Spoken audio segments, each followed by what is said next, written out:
এ মামা যাবেন? হ মামা যাবো, কই যাবেন? ডিগ্রি বটতলা যাব, কত নিবেন? যেডি ভাড়া সেডি দিয়েন।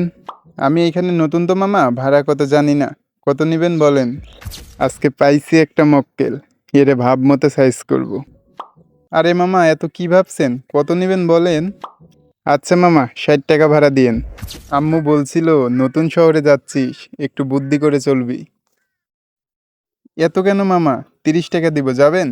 না মামা 50 টাকা দিলে যাব। আচ্ছা মামা 40 টাকা নিয়েন। আচ্ছা মামা ওঠেন, চলেন চলেন। কিরে, কখন থেকে দাঁড়িয়ে আছি? এইটুকু রাস্তা আসতে এতক্ষণ লাগে?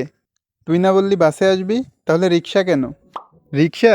তাহলে শোন মামা, আজকে রিক্সাওয়ালাকে চরম লেভেলের একটা বাস দিছি। বলিস কি মামা, কি করছিস? আরে 60 টাকার ভাড়া মাত্র 40 টাকা দিছি, শহরে আসতে না আসতেই 20 টাকা লাভ। আচ্ছা, তুই বাস থেকে কোথায় নামছিস? কেন, মেন গেটে নামছি। তাহলে তুই 40 টাকা ভাড়া দিবি কেন? আরে, এডওয়ার্ড গেট থেকে ডিগ্রি বটতলার ভাড়া রিক্সাতে আসলে 10 টাকা, অটোতে আসলে 5 টাকা। আর তুই 40 টাকা ভাড়া দিয়ে দিলি, এসেই 30 টাকা লস দিলি। বলিস কি মামা?